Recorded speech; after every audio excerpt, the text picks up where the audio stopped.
नमस्कार. आज आपण काही संवादांच्या खोलात जाणार आहोत. एक जोडपं आहे, पार्थ आणि काव्या. त्यांनी नुकताच घटस्फोटासाठी अर्ज केलाय हो. आणि त्यानंतर त्यांच्यात कुटुंबात काय काय घडतंय यावर आपण आज बोलणार आहोत. हे संवाद म्हणजे खरं तर नात्यांमधली गुंतागुंत दाखवतात. म्हणजे वरवर शांत दिसलं तरी आत किती ताण असतो आणि बाहेरचे लोक कसे हस्तक्षेप करतात हे सगळं उलगडतं. अगदी. चला तर मग पाहूया काय आहे हे सगळं. सगळ्यात आधी पार्थ आणि काव्याचा तो संवाद, घटस्फोटाचा अर्ज दिल्यावरचा. हो. ते इतके समजूतदारपणे बोलतायत एकमेकांशी. कटुता नको म्हणून म्हणतात की चांगल्या आठवणी ठेवूया, आता आपण छान आठवणी तयार करूया, म्हणजे निरोप घेताना कडवटपणा राहणार नाही, असं काहीसं. हे थोडं आश्चर्यकारक नाही वाटत? आश्चर्यकारक तर आहेच आणि अनपेक्षितही म्हणावं लागेल. कारण सहसा घटस्फोट म्हटलं की तणाव, आरोप प्रत्यारोप हेच चित्र असतं. बरोबर. इथे उलट ते एकमेकांना सांभाळून घेतायत, परिस्थिती स्वीकारायला बघतायत आणि विशेषतः घरच्यांना कसं सांगायचं, म्हणजे काका काकूंना, हो, ह्याचा विचार करताना त्यांची मॅच्युरिटी दिसते. कळल्यावर त्यांना धक्का तर नक्कीच बसेल याची त्यांना कल्पना आहे, पण तरीही ही गोष्ट दोघांनी मिळून घरच्यांना सांगायला हवी हा विचार महत्वाचा आहे. एकत्र फेस करायचं ठरवलंय त्यांनी. पण हाच प्रश्न आहे, ही मॅच्युरिटी खरी आहे की वादळानंतरची ती तात्पुरती शांतता असते ना, तशी आहे? अगदी. आणि पार्थचं वागणं तो पण बदललंय असं वाटतंय. म्हणतोय, इतके दिवस अँग्री पार्थ म्हणून वावरत होतो ना, जमत नव्हतं मला, मी असा हसराच बरा आहे. म्हणजे राग गेलाय त्याचा, तो भूतकाळ सोडून पुढे जायला तयार आहे. खरंच इतकं सोपं असेल का? नाही. आणि म्हणूनच तर कथानकात दुसरा अंक सुरू होतो, जिथे विरोधाभास दिसतो, बाहेरून हस्तक्षेप होतो. हे वरचं सामंजस्य आणि आतला गोंधळ यातली दरी वाढताना दिसते. अगदी. तो सत्यनारायण पूजेचा प्रसंग. मिथून सांगतो की पूजेच्या आधी पार्थ कसा भडकला होता, ज्याला माझ्याबरोबर संसारच करायचा नाही, तिच्यासोबत पूजेला बसून काय करू, असं म्हणाला. पण मग काय, त्याच पूजेत एकत्र बसले आणि ते मंगळसूत्र सुलट करून घालण्याचा विधी पण झाला. हे काय चाललंय नक्की? हाच तो मोठा विरोधाभास. म्हणजे बघा ना, एका बाजूला घटस्फोटाची कायदेशीर प्रक्रिया, कोर्टात अर्ज दिलेला आहे. हो. आणि दुसरीकडे धार्मिक रीतिरिवाज, त्यात ते जोडपं म्हणून भाग घेतायत. हे फक्त मिथूनसारख्या घरच्यांनाच नाही, मला वाटतं कदाचित स्वतः पार्थ आणि काव्याला पण गोंधळात टाकत असेल. नक्कीच असेल. यातून काय दिसतं तर वैयक्तिक निर्णय आणि दुसरीकडे समाजाचे, धर्माचे नियम, परंपरा यातला संघर्ष.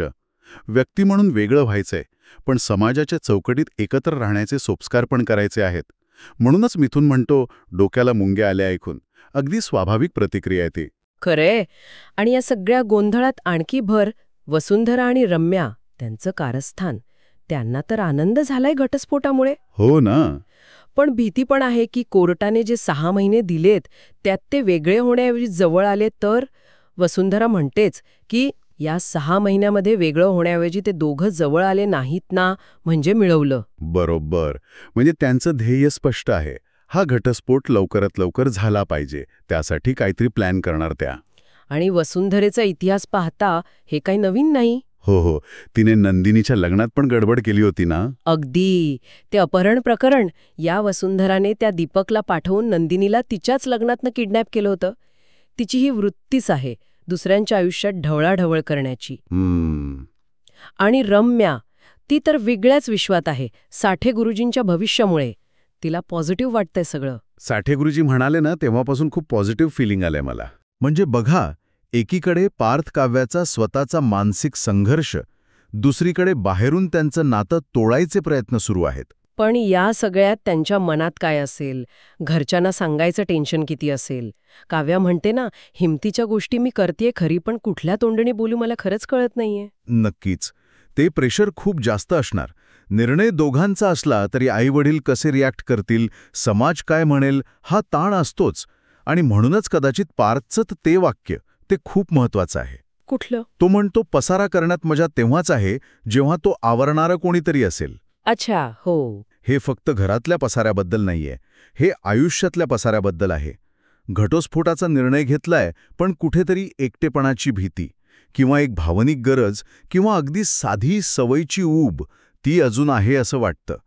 त्या वरवरच्या समजूतदारपणाखाली या भावना लपलेल्या असू शकतात.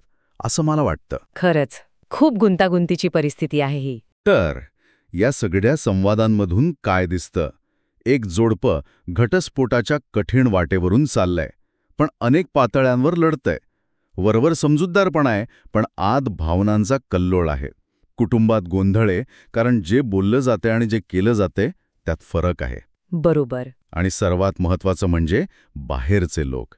ते हस्तक्षेप करतायत. त्यांच्या नात्यात ढवळाढवळ करून ते तोडायचा प्रयत्न करतायत किंवा स्वतःच्या फायद्यासाठी काहीतरी वेगळं घडवण्याचा प्रयत्न करतायत. अगदी. आणि यामुळे एक विचार मनात येतोच, नात्याच्या अशा नाजूक वारणावर जिथे ते दोघं स्वतःच्या भावनांची झगडतायत, तिथे हा बाहेरचा हस्तक्षेप किती परिणाम करत असेल? कुटुंबाचा, समाजाचा किंवा मग वसुंधरेसारख्या लोकांचा.